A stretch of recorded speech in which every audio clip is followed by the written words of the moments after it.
Well, welcome. I'm Brad Martell, and it is my pleasure to greet you all to our North American Justice Team climate webinar, Deep Gladness Meets Climate Action. If you have participated in our previous webinars or joining us for the first time, we thank you for being with us to learn, share, and uphold the sacredness of creation and the worth of persons as we explore ways of helping mitigate climate change for the just and sustainable future. Additionally, we ask that you please continue to invite others to register and join us for our upcoming climate webinars in the future. And you can do that through Sea of Christ, climatechange.org. That's our website, and that's all one word, Sea of Christ, climatejustice.org. Our team presenters today will be Dean White, Lori Gordon, Joan Thompson, and Rod Downey.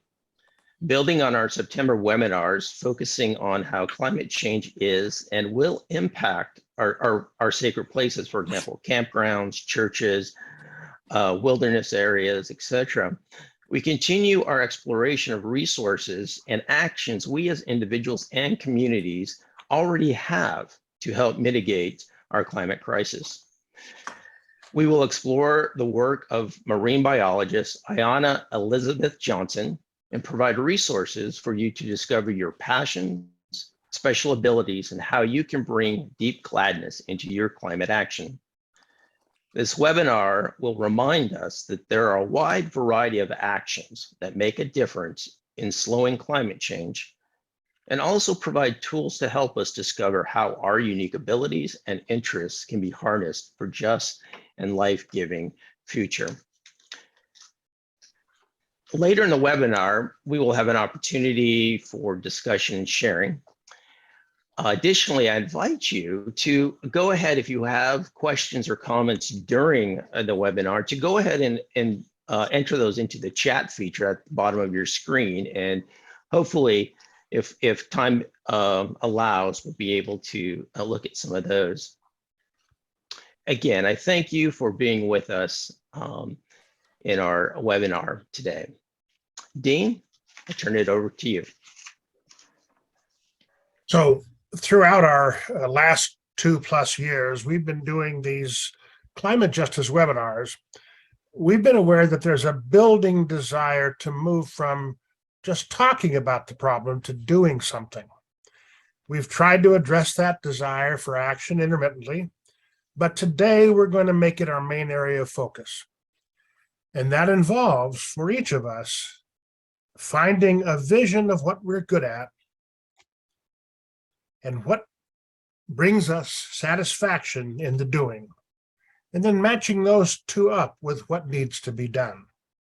So we're going to start with a TED Talk video that challenges us to create just such a vision and then get busy. Following that, we'll share the tool with you for creating your own plan of action. We'll share examples of what others have created, and we'll discuss how we can each get started individually and with others. The TED Talk speaker is Ayanna Elizabeth Johnson. She's a marine biologist and the co-editor of a recent collection of essays on the climate crisis. The book's title, All We Can Save: Truth, Courage, and Solutions for the Climate Crisis. As you watch, you'll see a tool she's developed, a Venn diagram, an intersection of 3 circles. Each circle represents your answer to a question. The questions are, what are you good at? What work needs doing? And what brings you joy? Where those 3 circles intersect is where you will find your best opportunities for climate action. So take a minute now to grab a piece of paper and a pen, or you may have seen in the invitation a link to download this same image on a piece of paper to work on. But draw that image and then label it as suggested if you can't download it. And don't worry, you'll have plenty of time to draw this, and you'll see it multiple times. You'll have an opportunity to work on it, on filling it in later. But why is this important? As you'll hear the speaker say, averting climate catastrophe is the work of our lifetimes. And so here now is Ayanna Elizabeth Johnson.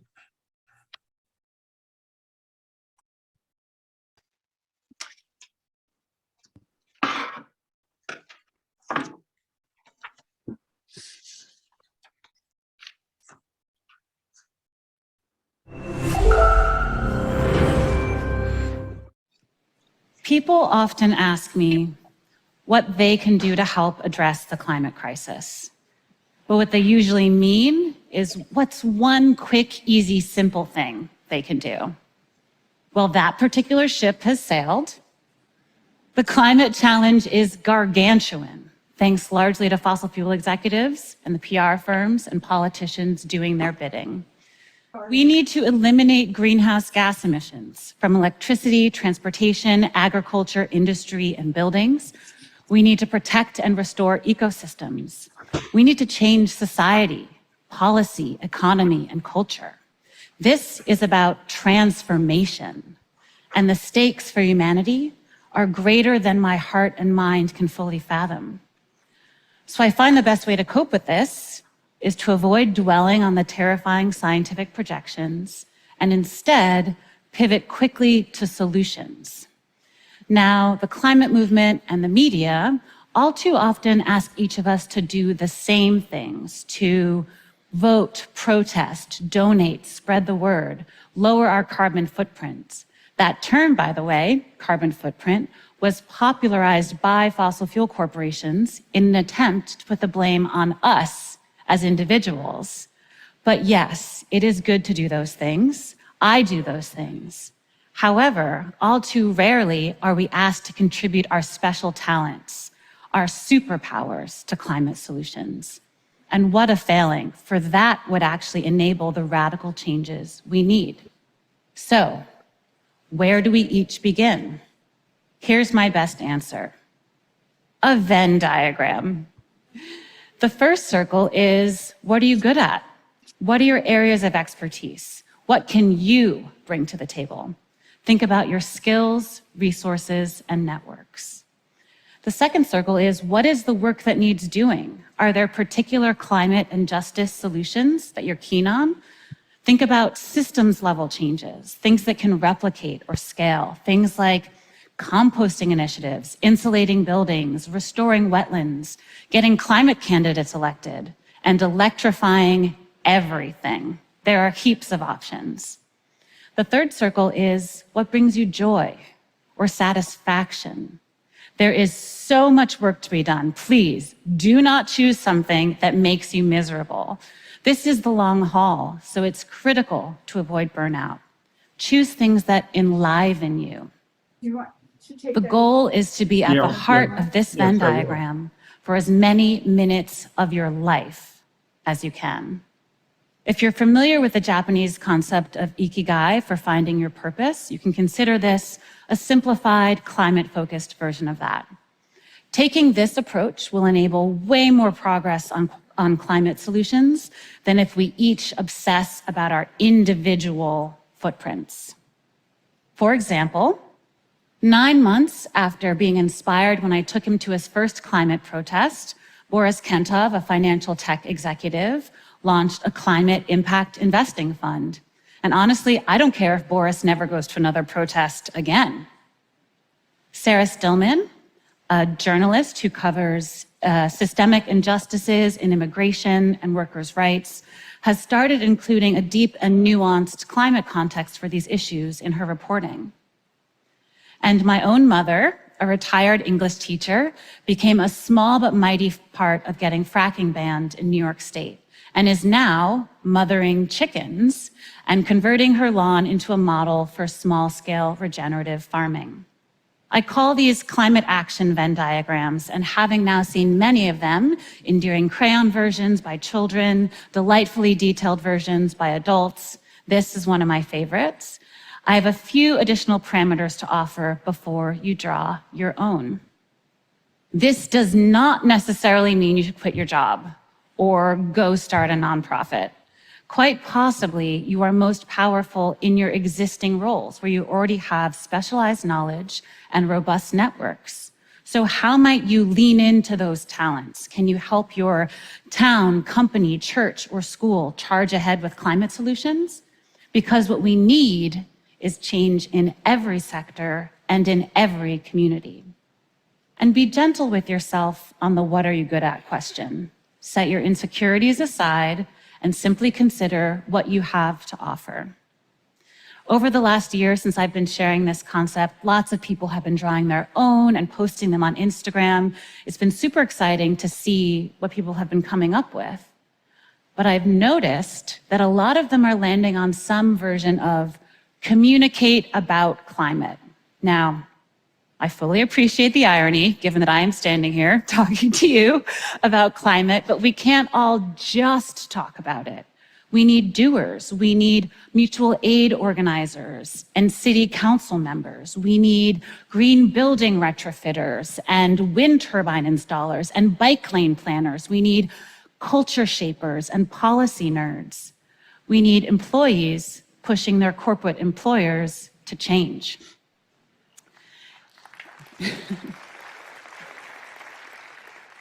Here's where I will offer what I consider to be the sexiest word in the English language: implementation.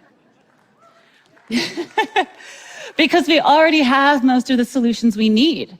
We need to get to work and to pick up the pace. We need to build the biggest, strongest team possible to tackle this most enormous challenge humanity has ever faced. Another word I love that is perfect for this moment is leaderful. I learned this term from Black Lives Matter activists who use it as an organizing principle. Social movements can be fragile when they're helmed by a few prominent leaders. We need many leaders to accelerate this transformation from a fossil-fueled economy to a regenerative one. Maybe you are one of those leaders, or maybe you don't want to be out front. That is more than okay. This is not about being a hero or an influencer. This is about being useful and advancing solutions. Contribute to an existing effort, make it possible, build the website, raise the funds, plan the events, recruit the talent. The question should not merely be, what can I do to help address the climate crisis, but what can we do together? Join something. And if you need a bit of inspiration, here is a list of some climate solutions to consider. So what will you do? Or how will you step it up? Actually draw this out. What are you good at? What is the work that needs doing? And what brings you joy? Also, try to avoid diagramming your way to what you're already doing. Think about this expansively. Start with a blank slate and consider how you can make your best impact.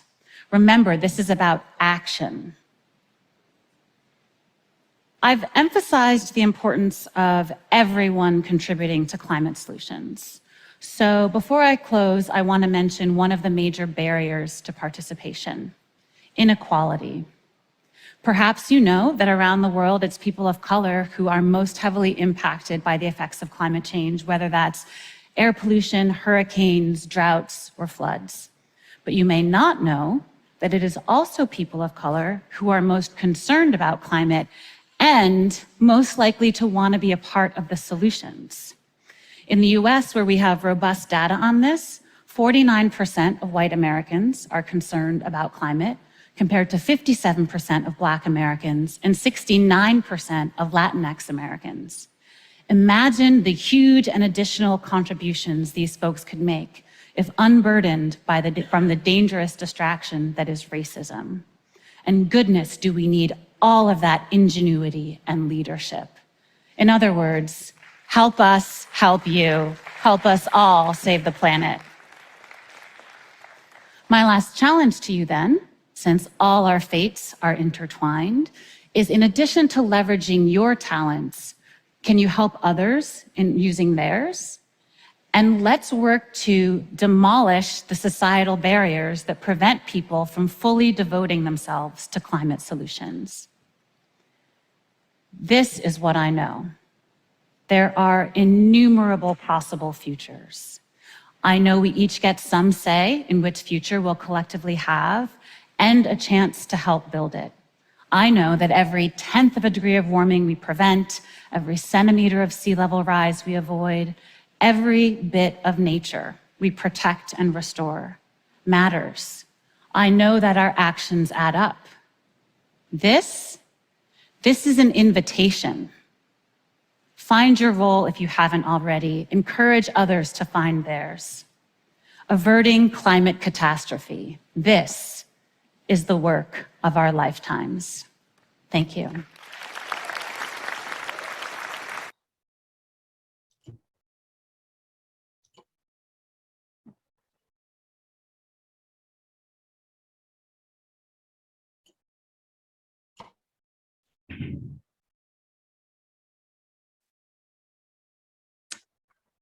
Okay, friends. We would like to invite you now to just put into the chat, or if you're willing to just briefly raise your hand, what did you notice? Were there any ahas or something that you would like to hold up for all of us to hear together? Again, a word, a phrase, or something that you want to remember.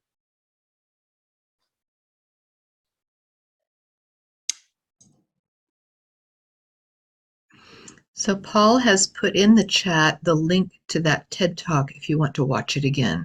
It's right there in the chat for you.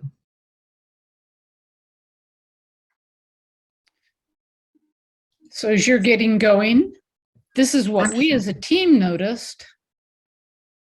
The place God calls you to is a place where your deep gladness and the world's deep hunger meet. We are talking about discernment here. We're talking about this beautiful quote that has taken on a lot of life these days. So I'm just going to put that up as a first comment while we're getting some chats going. It looks like we've got some going. Action. Helping others do their best work. Leaderful. Every tiny bit of progress counts. What brings you joy?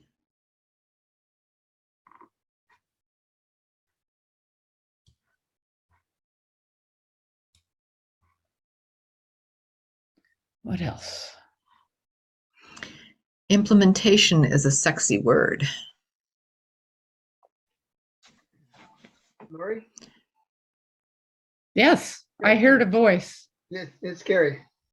Gary. You don't see me? Well, Oh. it's too difficult to explain how this works. But yes, now I see you. Okay. Well, the thing that got me was the emphasis on every person doing little things. And we think, we always think, well, this is a huge problem, and I'm hopeless because I don't know anything about fossil fuel retention and all that kind of stuff. So what am I going to do? Well, she's talking about each of us doing the little things that we can do. And when you get, 300 million people doing little things, it becomes a big thing. And possibilities emerge. Yep. Yeah, it's a mind shift. Yeah. From trying to solve the big problem to just doing my little thing. And to doing it based on what brings you joy. Yeah. Yes. Yeah, exactly. So, yeah, thank you, Gary. Susan. Transformation.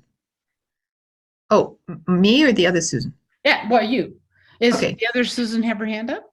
No, okay. Okay. Transformation. Don't be satisfied to just talk about it. The list of possible actions that were on the screen for a moment only, would love to see the list and find what I might begin with. And you will see that list a couple of times, plus a lot more suggestions as this webinar continues today. Ayana seemed kind. Electrify everything. Brad.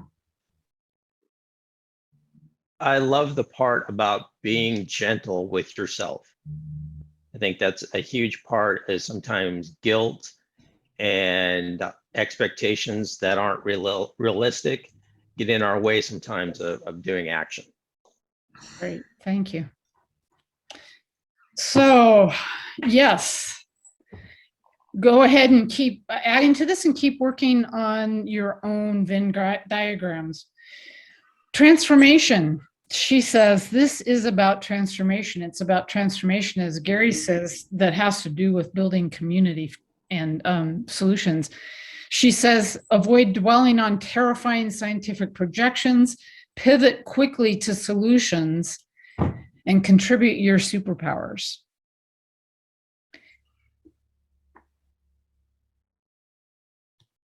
So that brings us back to the Venn diagram. What are you good at?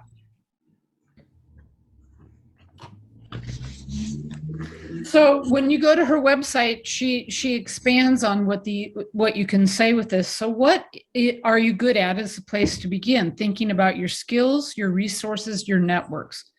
What are your areas of expertise, she asks.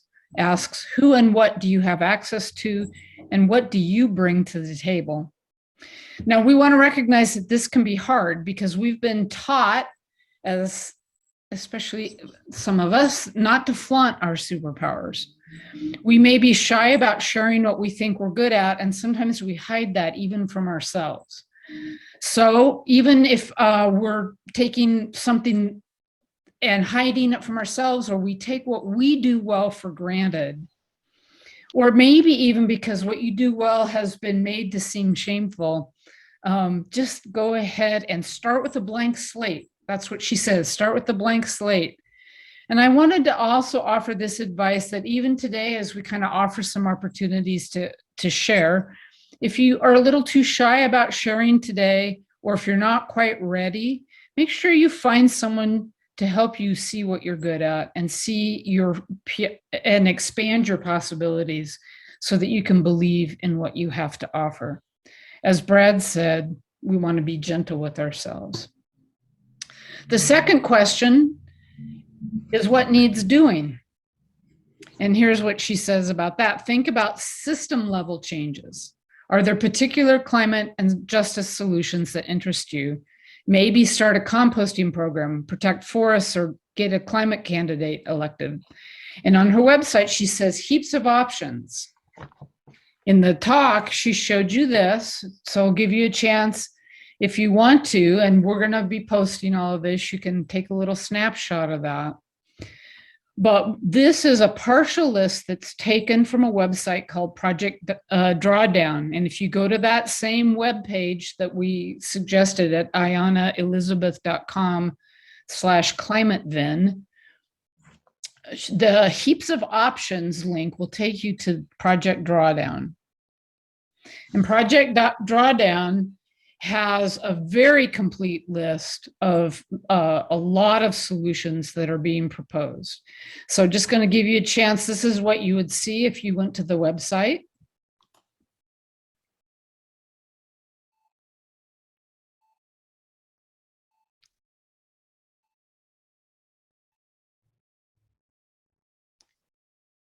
So there's a lot of information there, and you can just go explore and find what you're interested in. And as we said, Rod's going to be coming back and talking to us a lot more about the what needs to be done, solutions we might find a passion around.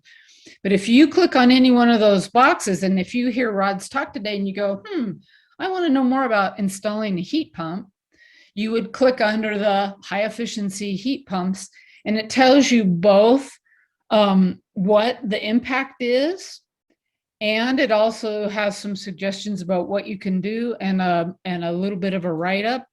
If you're less techie and more about wanting to get out and protect forests, I wanted to put the picture of the bear up. So A lot of different possibilities there. So that's number 2. Number 3, and let's not forget number 3, because that's what pulls all this together, is what brings you joy. So I hope you're still kind of thinking on, your Venn diagram, and just wanting to remind you again that the place God calls you to is the place where your deep gladness and the world's deep hunger meet. So what brings you joy? We've seen this Venn diagram. So the other thing that went by really quickly are the other Venn diagrams. So I wanted to just we wanted to give you a chance to really look at these. Boris's was about being good at technology and finances and complex systems, and knowing that people need to invest in sustainable investment options. And so he came up with this, creating a climate impact investing portfolio. So he didn't have to change what he loved doing, which some of us might go, oh, I work in the financial sector and economics. No, he found a way to do climate action, starting with where he was at.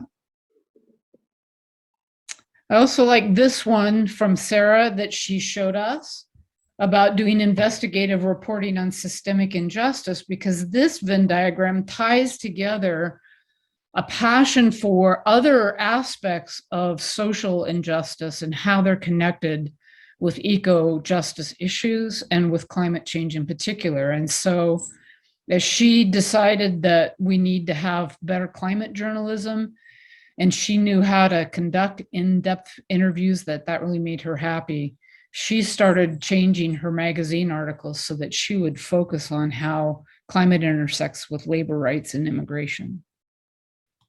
And of course, there's moms, and I love Victory Gardens, the idea of trying to grow our own food. But her mom, she said also was doing a lot of work about getting fracking stopped.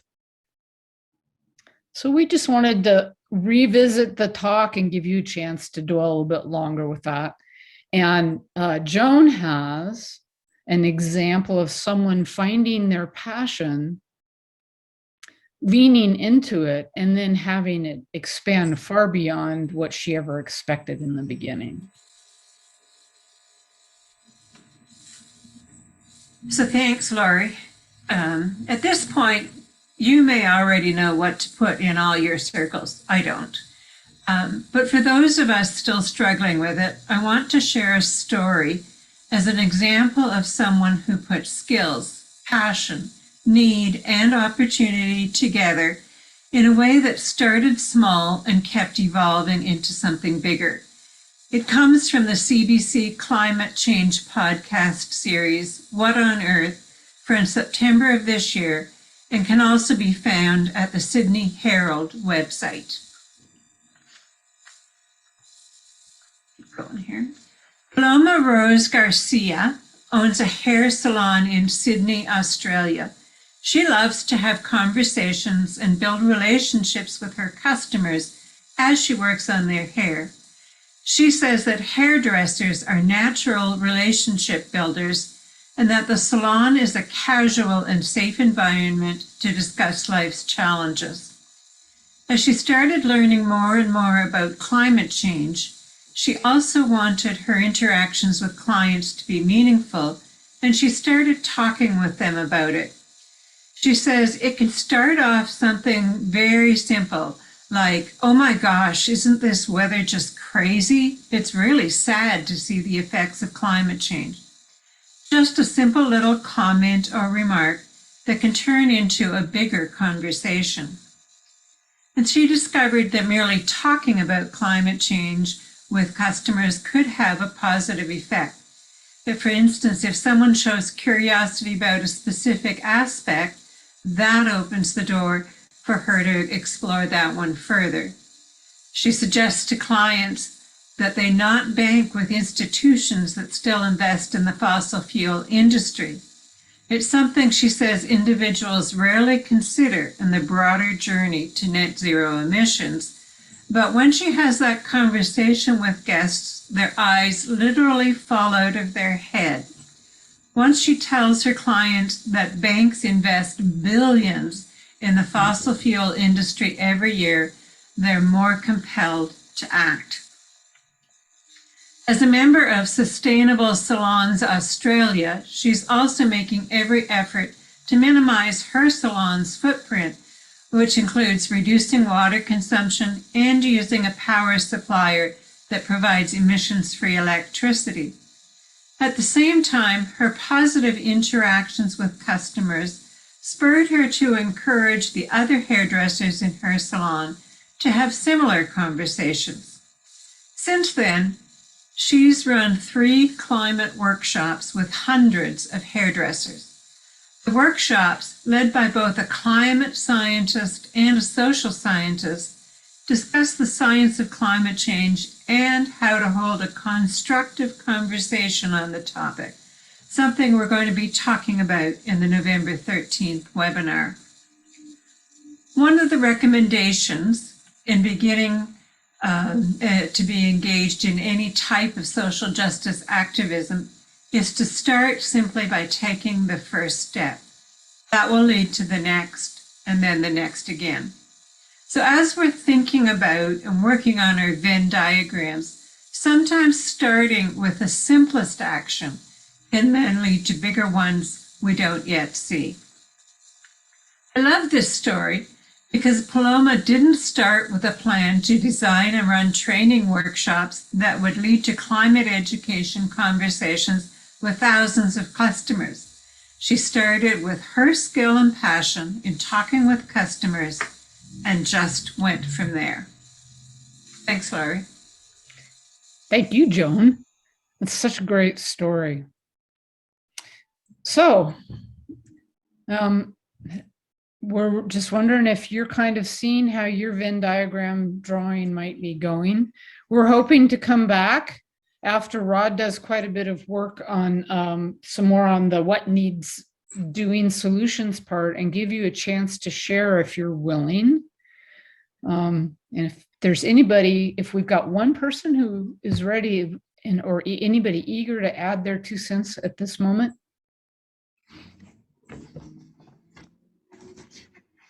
So we will, you're going to have more time. We'll give you, hopefully have another chance. If you see somebody, anybody on the team, you just stop me.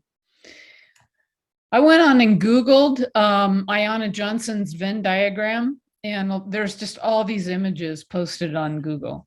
So you can't read them, but there's like one guy came up with hosting community EV events because he loves new tech and cars and likes to talk to people. Somebody who created a teacher who created a new course, not on climate change, but on climate change leadership. Online videos, writing a newsletter, teaching about sustainable food production, and it's really pretty fun. You can find children's diagrams as well. So I'm just going to offer a couple of further reflections and then turn this over to Rod, unless someone's ready to share. One thing we did want to note is that Ayanna says, if you come up with communication, beware. In November, we're going to hear a completely different speaker saying communication is the most important skill. And so what we decided we would like to just say is that communication really is important. Just don't stop there. And as I worked through this, because I tend to be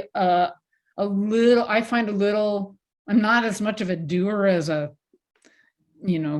thinking about things. And so I challenged myself by doing a second Venn diagram, trying to do one that's solution oriented, that's active and concrete in particular, because it's really possible you can do multiple ones of these. You can take your discernment, and this is true when we learn discernment.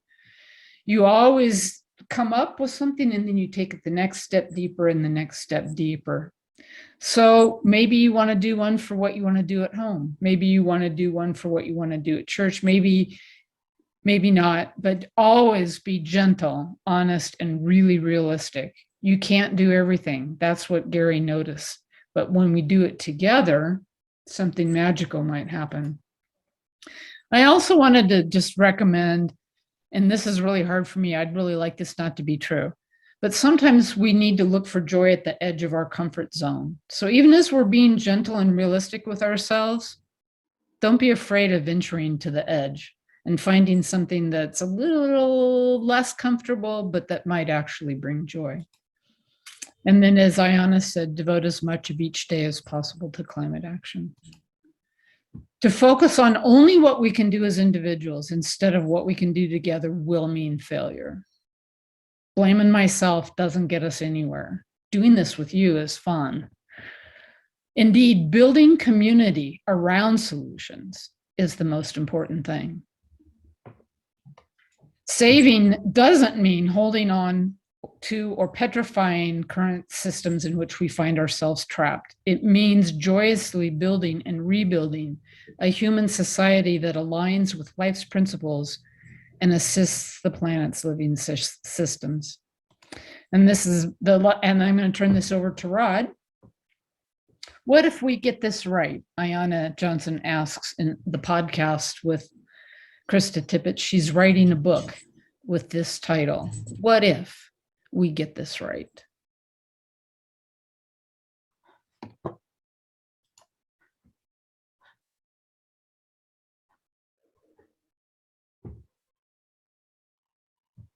You're muted, Rod.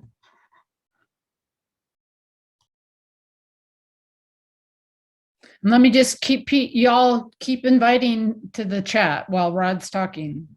Ideas, observations, things you're coming up with. Yes, great material. I was quite intrigued by the hairdresser's example. I don't know, for some reason I haven't been to one in a while. I don't know, maybe I should go back. But seriously, I love this session because I am definitely an action-oriented person. And as you can see on the screen, we're now going to talk about this in the red circle, that part of the Venn diagram, and specifically what work needs doing.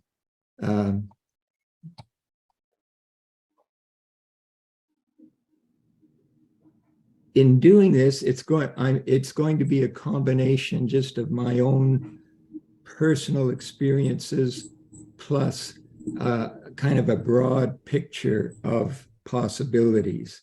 So it's going to be a mixture. So there's that sorting it out by topic, which can be quite a valuable way of taking a look at things.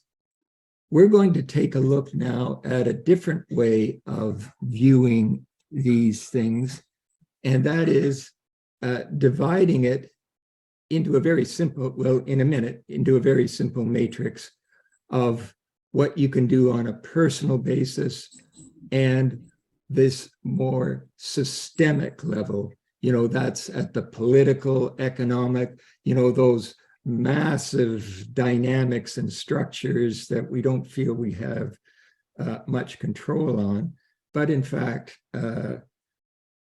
when we come together, and it's one of the things I love about one of our enduring principles is this notion of diversity, that we need that diversity. And when that can come together, then amazing things can happen. So we're going to take a look at some of these things. This is really then moving into a session simply to say, we're going to quickly run through a bunch of topics, then I'm going to dig into just 2 or 3 of them. So it's sort of like just planting seeds. Wow, does that work for you? Do you think that might work for you? What about that? You know, not going to spend any time on it, and then just take a look at some of the other things. But I wanted to start with sort of 2 of the, what I almost consider the universal actions that we can all take and that to some extent are badly needed. The first, both of which, you know, we've woven through this series, And so I'm just mentioning them again. The first is to find our proper place in the web of life. So for those who may not have caught this, religion was one of the areas that sort of produced the problem in our misunderstanding of Genesis and this notion of dominion over. It's too bad they chose that wording, that we now see it more as stewardship, as care for, and what this series has been suggesting as stewardship as a mutual relationship with. So that's one thing we can all, just develop that discerning sense, as Laurie has stated, that takes time, that takes a lifetime. The second thing, very practical, the original 3 R's of recycling, or of the ecological movement was reduce, reuse, and recycle. Reducing is an essential component for us today in a consumerist culture. Again, we had a session a bit on consumerism. So there's lots of things that don't cost a penny. And I've listed a few there. You can see that, it's not a question of going back to being cave dwellers. It's a question of trying to tamp down this rampant consumerist voices that are just always peppering us. So, simple things, combining car trips, using Transfit, try one less flight, one less cruise, try one less animal protein. Food is going to be a topic in itself that we talk about and haven't had a chance yet. Adjusting the thermostat and so on. So those are 2 of the sort of almost universal in at least the North American context that we could be looking at. Now we're going to dig into this, what we have called the matrix. As you can see in the yellow, you've got those 2 columns I just talked about, the personal and the systemic. This is all a kind of like an exploration of self-awareness or whatever. Are you more into personal things or systemic? And we'll give examples of that in a moment. And secondly, you could be, and I hope we have people here who are just starting. Wonderful, welcome, glad you're here. And for sure, I started that way, and I tend to use the phrase of, just dipping my toe into this, into that, see what works for me. So there'll be a list of those things. And then for those of you who've dipped your toe into lots of things, and in fact, you don't know quite what to do next, there are the continuing things that we can be doing. So that's how the matrix is set up. Very simple, just a 2x2. So it's, where are you in your journey? That's the green. And what focus stirs your passion? So let's take a look at some of these. Now, again, this is a list this is a list that we're going to go through very quickly. As you can see at the bottom, there's going to be, this is just a sample. It isn't the full list. It's a Word document that you'll be able to download. As I've already mentioned, so for instance, if you're starting and you're sort of looking at personal things, trying one less meal, as already noted, combining car trips, walking, transit, combining flights, things like that. Simple things to do. Starting on the systemic level, voting is one of the most critical things. It makes a big difference because the political system can, when it functions well, really help us in that transformation that's needed. And donating to solid organizations, donating time or money. It can be either. On the continuing side, then things can start to become a little pricier. You can buy renewable energy. You can buy a heat pump. Heat pump we'll get into in a little more. Depends a lot on where you live. There's lots of rebates. Investments, you heard about the one person who got into the investment scenario. There's a lot of work being done in that these days. Talking about it, we already talked about. And installing solar panels, if you remember Richard Gammon from the IPCC, that's one of the things he did. And then on the systemic level, some of the things that we'll be looking at. So let's dig. That just gives you, again, an incomplete view of this document. And the document's purpose is simply to help you consider, in the same way sort of that project drawdown does, except one of the things about the matrix is it's sort of prioritizing things. And that's what we're going to be getting to in just a moment. So at that systemic level, there's all these types of policies that we can be advocating for. If you're one of those people who says, oh, I don't have any trouble picking up a phone, or I can sign a petition. Lots of things at various levels. You can see some of them are at the global level, and numbers 6 and 7, for instance, are at the city level, and so on. But that's actually a bit of a prioritized list, as we will see. Protecting old growth trees, for instance, number 3, that's very important. And I live in BC, and boy, that's a big issue.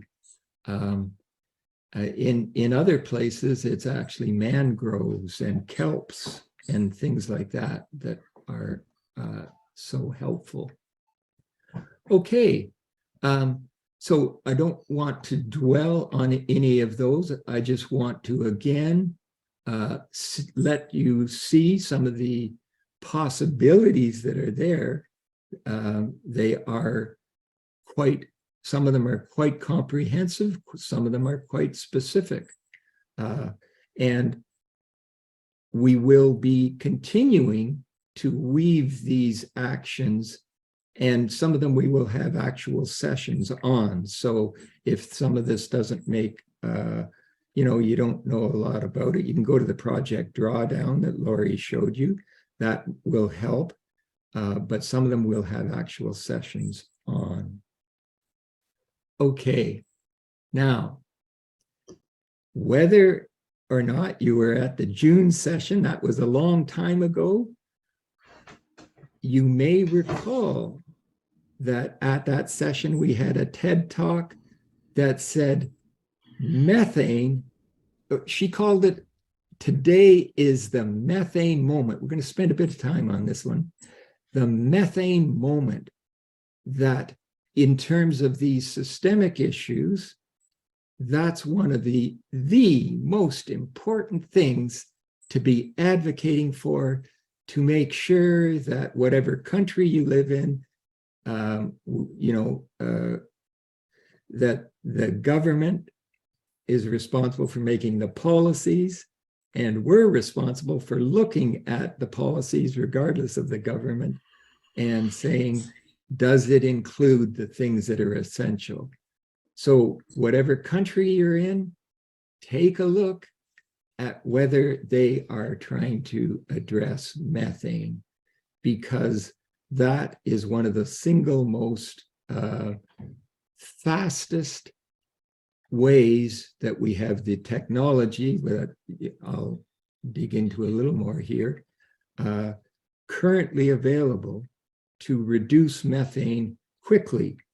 That can get us down to pretty much the 2030 levels that we need to do. So there are some things that, boy, if you're into it, please dig into these ones because they've got high priority to it. So you may not have known these Google cars that go through, they started sticking.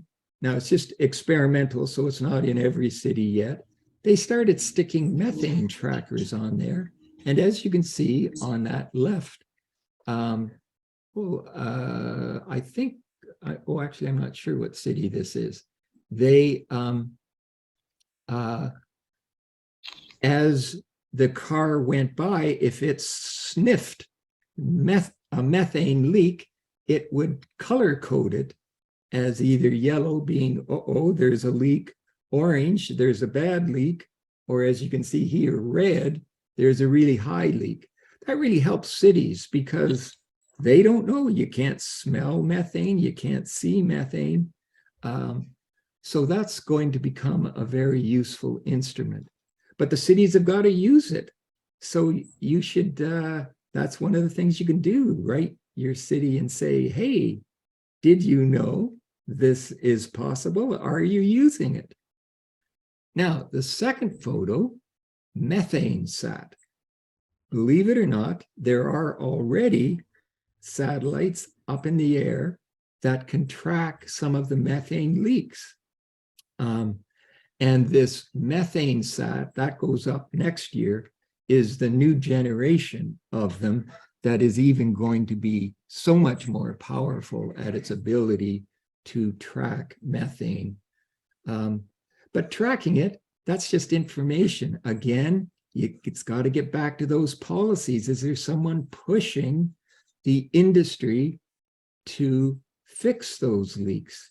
I mean, it sort of would make sense. You're going to save money if you're leaking methane, but often they don't. And that's where, again, our communal voice, if we can make it strong enough, can come together. So there will probably be more on methane because, like I say, that's one of the fastest, most efficient ways to get that carbon level down quickly. All right, enough said on it. One of the things that you may have noticed was to vote. And I bring that up because yesterday were our city elections in BC. And one of the things I've been doing is dealing at the city level. And our particular city happened to have one of the most autocratic mayors in place and councillors behind him. We couldn't get anything done.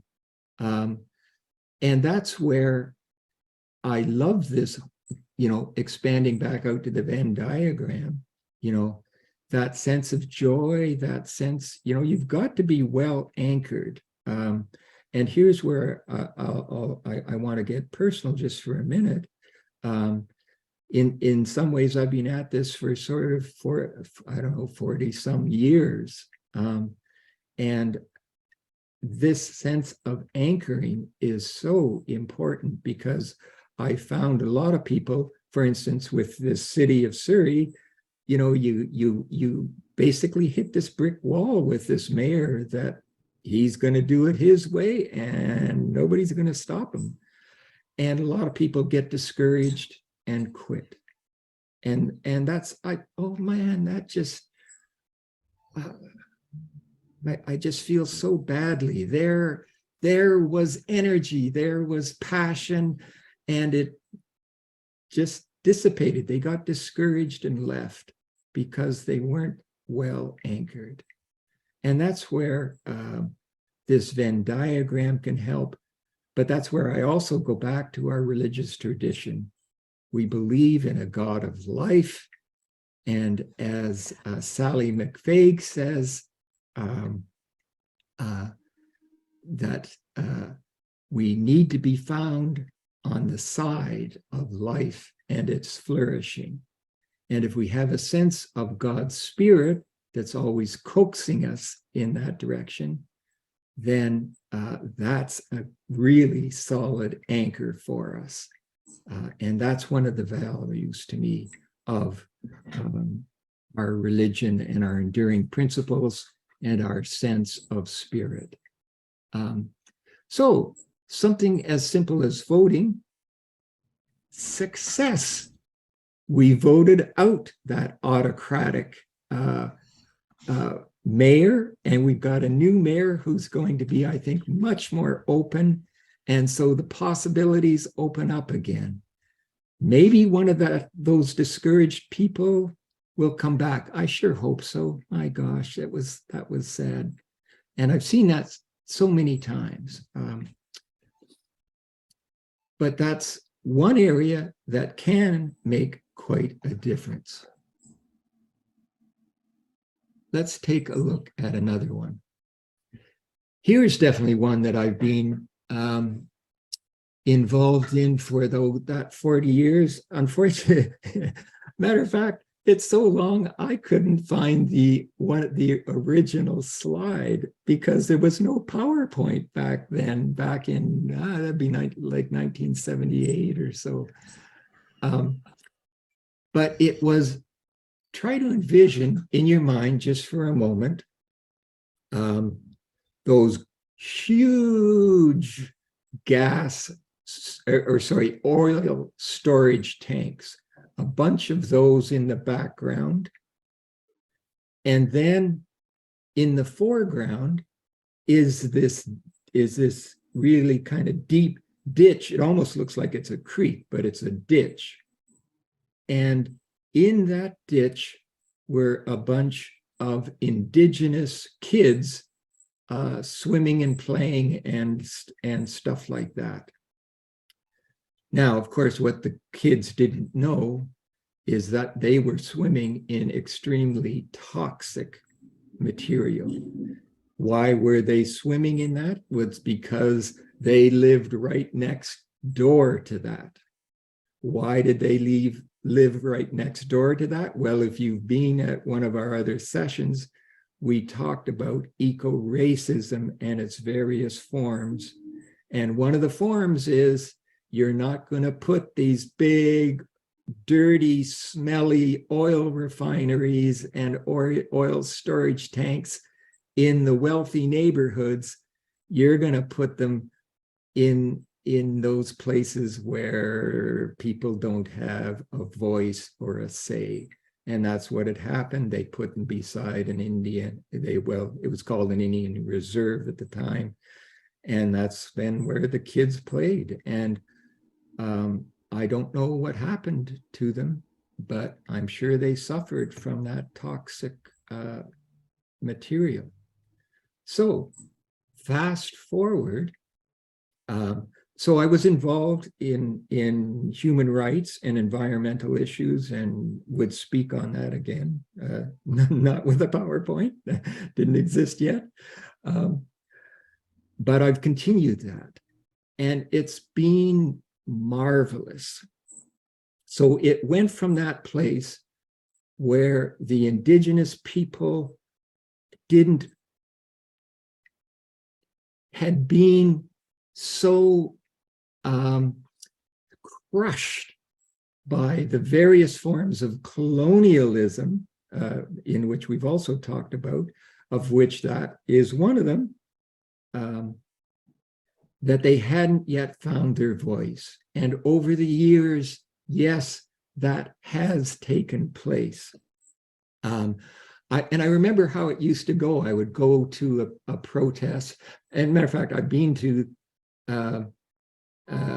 let me tell you what you're looking at here. This is finally the success story.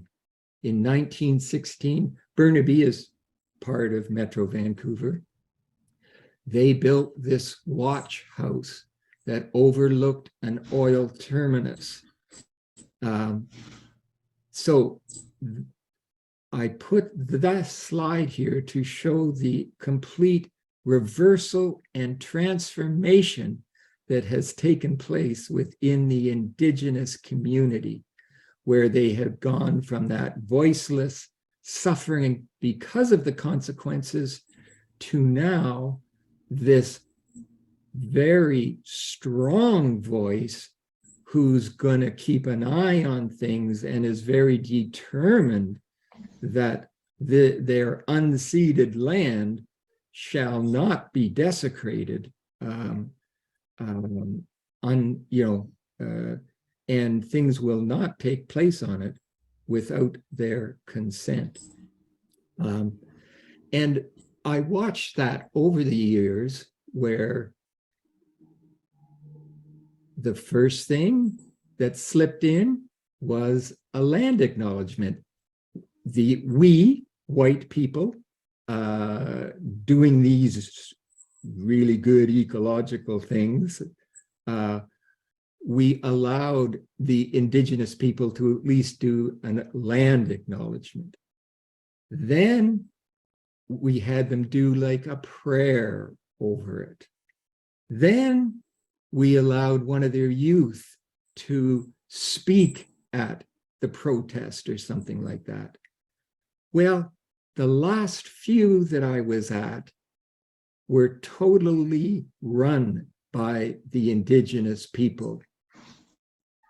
So I wanted to share that as a success story, in the sense of a people who we had, through our long legacy of colonial endeavors, who have transformed, that word from Laurie again, had found their place, had found their voice, and were now exerting it to be, as I said, Sally McFaig, on the side of life and its fulfillment.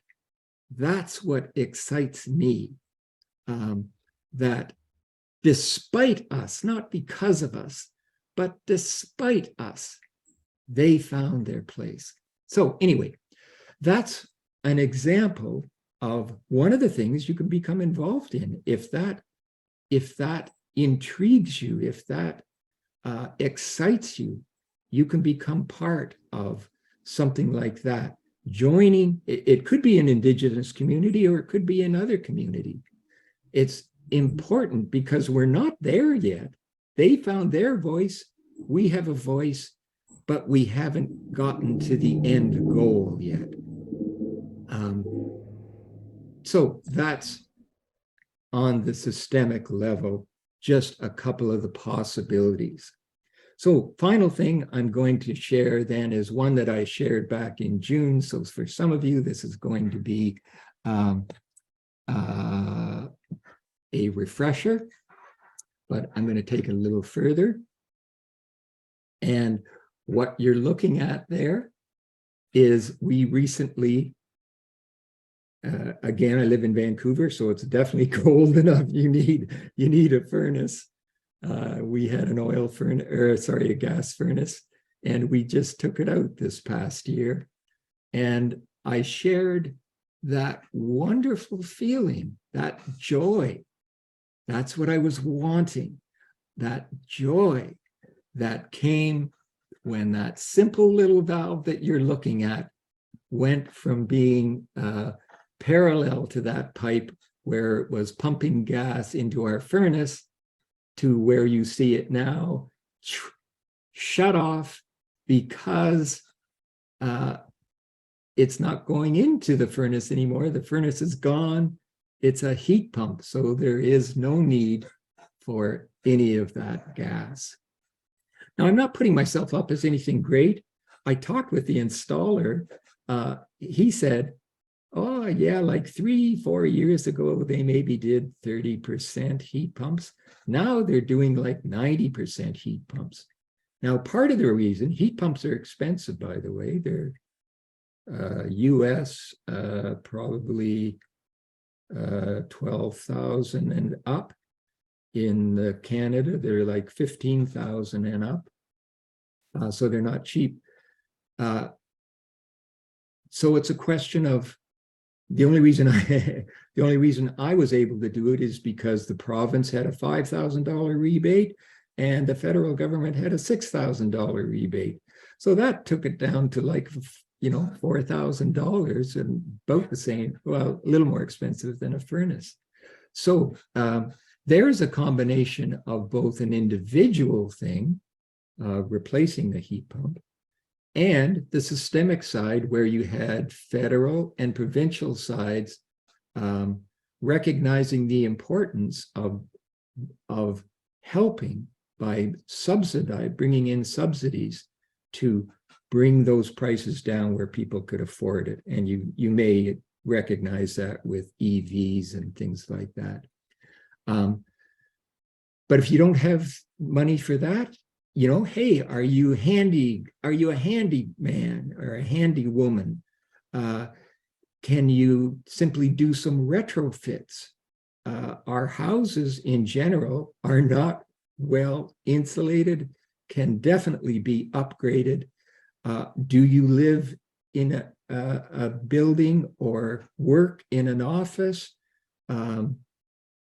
where such retrofits can take place? There is a whole arena there. So if you're one of those handy people, love working with things, there's an area where you can get into. So there are a lot of other areas that some have already been mentioned. The example of investing, it's quite a strong area now. You do have to be careful. In fact, the biggest bank in Canada right now is being investigated for greenwashing.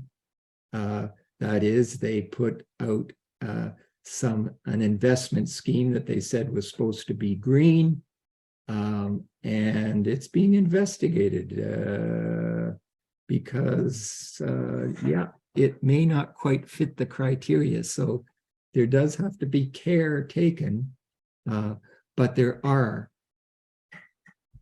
a number of people in many areas who are trying to bring about this change. And if we can find them and join them, then this strengthens the constituency that then helps bend that political will towards life and its fulfillment, towards reducing these things. So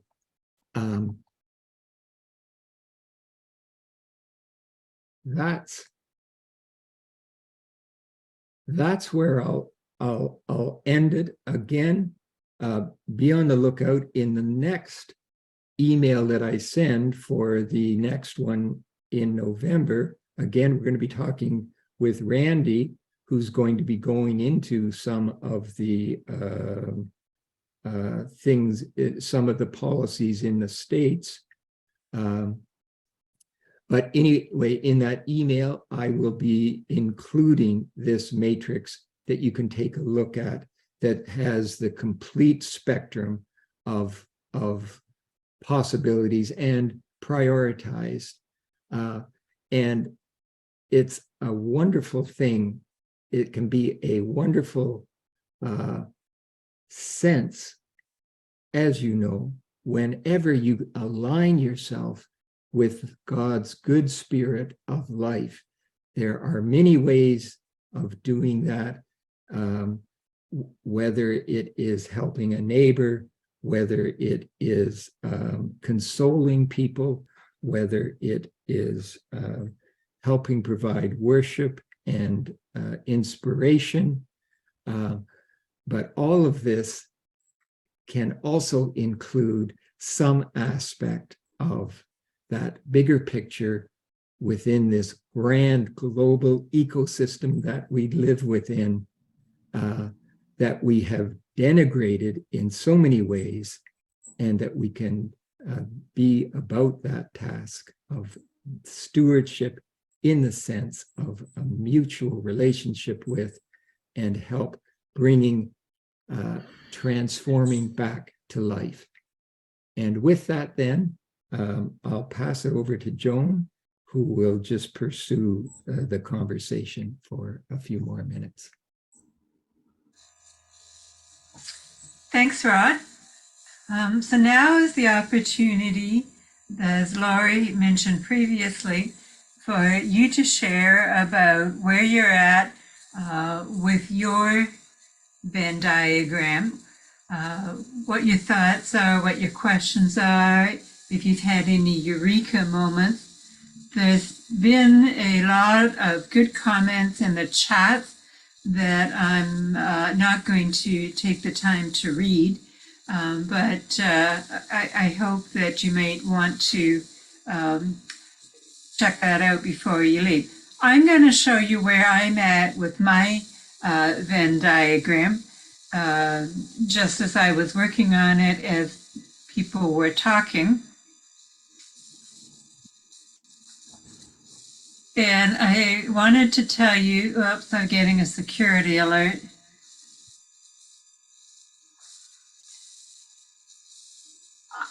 I never like to follow instructions. And so the instructions say, do your skills and resources and networks first, and then do needs second, and then do joy third. And I got ball number 1 done. You can see how I've got these wonderful circles drawn with my coffee cup. And then I was just hitting a blank wall for number 2 needs. And I thought, nah, I'm going to go and do my joys. Maybe that'll help. And so I did my joys and just thought, you know, what I really like is working in small groups where you can really talk meaningfully. And I also find joy in explaining things to others. So that's going to help me now as I look at needs to see which ones are a best fit for me. So that's just, you know, a simple example. I thought I would share mine with you and see if any of the rest of you want to share where you're at so far.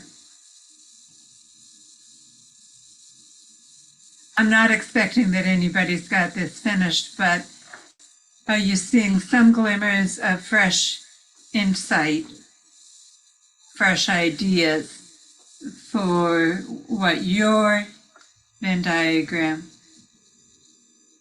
might include?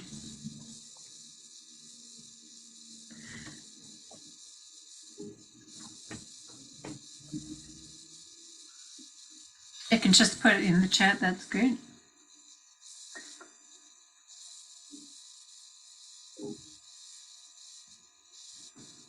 Brad says, what is being done regarding the reduction of tankless water heaters?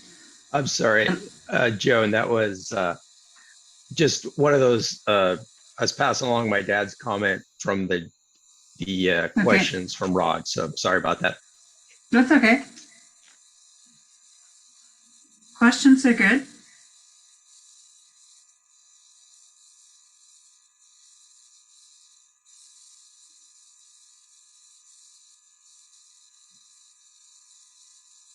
I know this takes a lot of thinking, and in a few minutes, Brad's going to invite us to take this to the next step, to a discernment and prayer level as well. And let me just say, there's not just one Venn diagram that you can do. You may end up with multiple. And Susan has her hand up. I just wanted to mention that Michael Clark was on a little earlier. You may remember him from a previous webinar. The artist who began sketching the people and the events at different protests, and then has used those to advertise, to promote, to share with people. He's become known as, oh yeah, Michael the artist, among those who are advocating for climate change mitigation. And that's just an example of how he used his passion, his joy with art, his skills, and applied it to the climate crisis.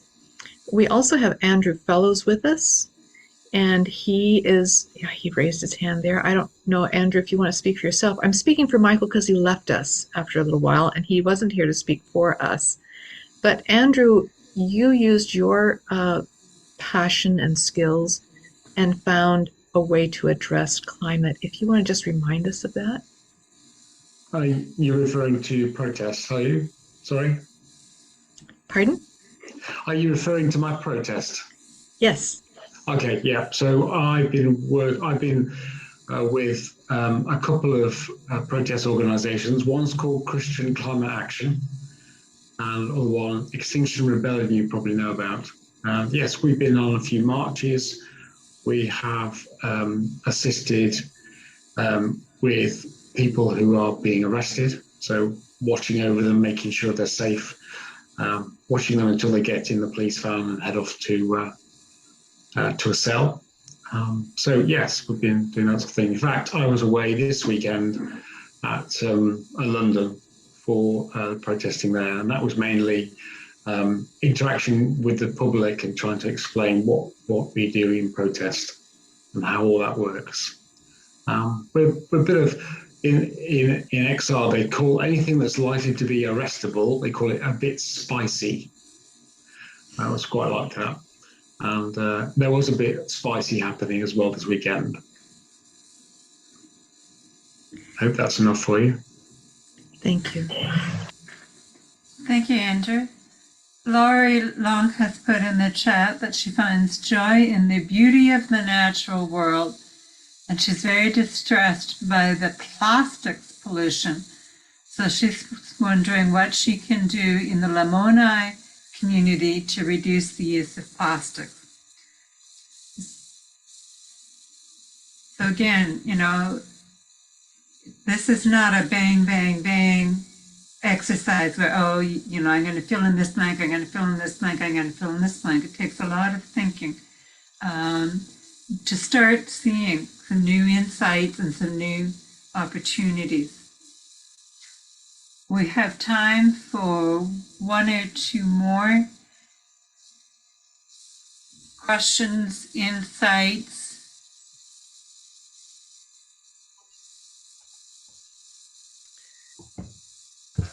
Dean.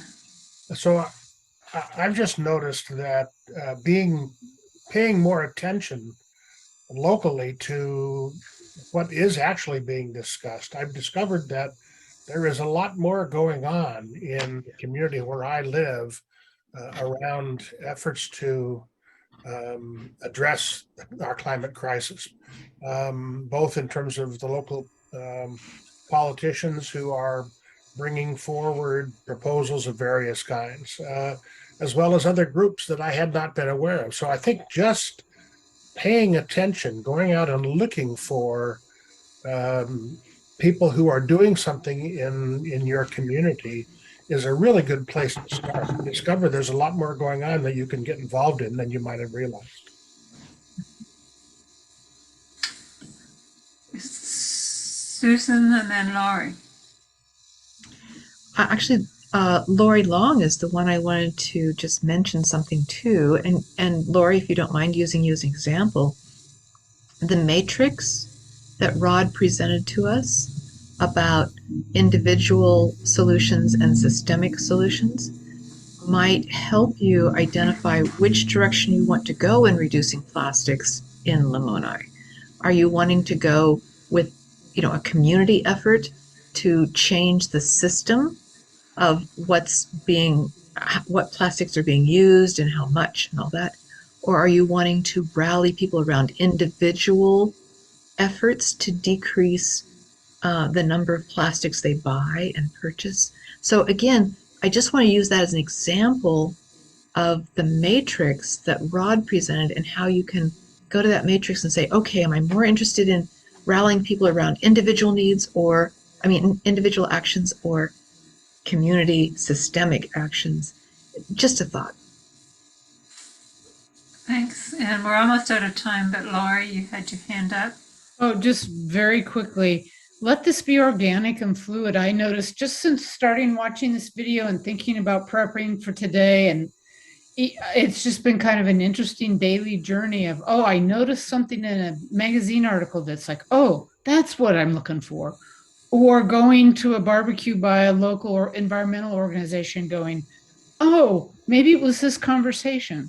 So just letting this be organic and fluid and letting it come alive. And I think Joan has an invitation for us as we are all continuing this journey with discovering where our deep gladness and the world's hunger around climate change really meet.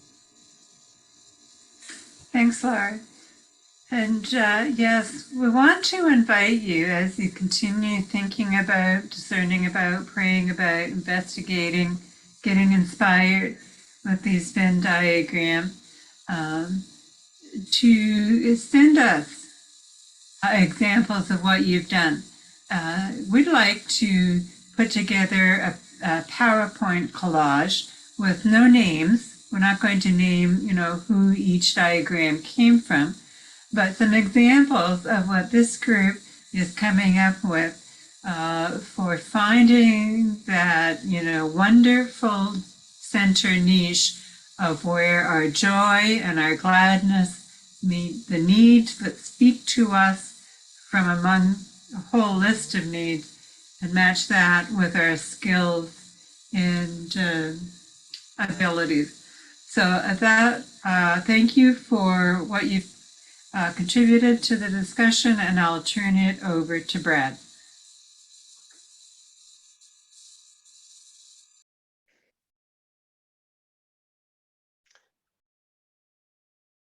So in all of this, for me, I think about what is that source of deep gladness, joy, hope, to keep us going even in times that seem dreadful and dark. And I want to share, because sometimes we don't know how God's Spirit is moving in our lives until sometimes we reflect back on our lives and we look back on how we were guided. So I'd like to share a story that started in 1996. My wife, Lori, and I, we were first married, and we moved to Seattle. And I was going to wait a year and get residency so I could start my graduate program in English literature at the University of Washington, become an English professor. That was my goal. That was my objective. My wife at the time, she was a graphic design artist, and she was working kind of freelance for a lot of different companies. And then finally she got a permanent job. And then I was a bank teller during that year. Well, during that year, we're a young couple and deciding, we're sharing our visions for our life together, our hopes, our dreams, things that we wanted to do, accomplish. And we were big into camping, and we had friends, Mike and Ruth Seagraves from Graceland, and we did a winter backpack on Mount Rainier, and we were always going out hiking and doing all these things. And we all love nature. And Lori and I were beginning that transition for us to more organic and fair trade foods into our diet, and reduction of meat and animal sources of protein. So we were dabbling, we were doing these things, but probably the most important thing for us at the time was prayer. We would often sit together and just pray about the future, pray about being patient, praying about guidance and direction for our lives, our possible family, knowing that we had to include God in our journey. That was a part of our life. And so during our time of prayer and discernment and asking God, in some ways, it's like the mission prayer we have today, asking God where God's Spirit will lead us, and how we are to be awake and ready to respond, and but more have that courage, to be a risk taker. Now, Lori is a risk taker. I'm more of go by the rules kind of guy, but we have to kind of be vulnerable to God's Spirit, and so we didn't have the mission prayer at that time, but we had prayer, and continued that journey of prayer and discernment. Well, a few months before our first wedding anniversary, I'm talking to a friend and roommate from Graceland, and some of you may know the family. This was Mike and Eleanor Bessonet's son, Michael Bessonet. And Michael and I were on the phone, and he was in Chicago working for an accounting firm, and he really was not enjoying what he was doing. And I said, dude, what you have to do, you got to join this program. And this program was called the Audubon Expedition Institute. And it was a program, you'd live on a school bus for 2 years. You would study environmental education. You would study cultural dynamics. You would study living in community, consensus-based decision-making. You would travel different parts of the country into Canada, some of northern Mexico.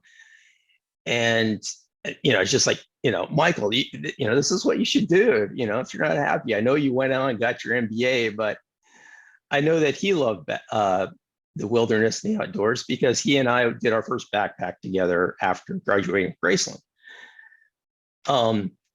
Well, it was funny. I got off the phone, and in our little apartment in Seattle, Lori says, come over here and sit down next to me. And so I sat down on this little blue couch we had, just barely big enough for the two of us. And she says, what were you talking to Michael about that Audubon program? And I shared the story and stuff. And she says, I have to tell you something. About a week ago, she was working for a company and doing these what are called kind of quick and dirty ads. You throw on it, slap on their logo and a little statement, and it's done. And she says, it wasn't using a lot of her brain power. So she says, I was thinking about our future, and I was thinking about what would I love to do, regardless of finances, regardless of all the things that we need to change and do. And she said, I would love to be on that program. And I just looked at her, and I'm like, that's it. That's where God's Spirit is leading us. It's not me going to UW and getting my, or University of Washington and getting my English degree. It is for us to journey together into this Master of Science in Environmental Education program. And so within a few months, we got our applications in. We drove all the way down to Petaluma, California. We drove all night long. And then in the very morning, so we had no sleep, we met one of the faculty members on another bus that was in the country. So they were running about 4 buses at that time. We met him in a park in Petaluma, California, in a circle of redwood trees at a picnic table. And we did we did individual interviews, and then we did a couple interview. And within another few weeks, we got accepted into this program to earn our Masters of Science in Environmental Education. And so that began a journey of 2 years of living in community, of learning the skills and the abilities for consensus decision-making, began to be better educators, teaching and researching and understanding what does it mean to live ecological? What does it mean to live fully, but with less and demand less as a consumer? And so that's where God, through our prayer and our discernment, and where God's Spirit led us to today, that I've had so many opportunities working for the church, the skills and the knowledge and the ability I had to bring to many roles in teaching and program for the church, as well as now serving on the climate justice team. And so sometimes looking back, we see the path and we see where God's Spirit is leading us today. And so this continues. I went on and did my doctorate in environmental studies, and that continue to feel God's Spirit guiding me to be a part of our climate solutions and mitigate climate change and be a part of that forefront that we are called to be, to make a better, a just, and sustainable future. I want to thank Joan and Rod and Lori and Dean and Susan, Paul as well, our whole team for the work for this webinar. Great information, great facilitation. And I also want to thank all of you for joining us today and your sharing, your suggestions, your questions, and just thank you for your support and your voices of how to create solutions and how to share and talk about what we need to be about and what we need to do. And so I continue to encourage you to invite others to share in our webinars, but also to share your stories with them and to listen to their stories. Because this is a community thing. This is all of our voices and all of our actions together. I encourage you all to also get your hands on a copy of Ayana's Elizabeth Johnson's book, All We Can Save. And again, we thank you so much for being with us and journeying with us at this time. And next, so our next webinar, it will be Sunday, November 13th.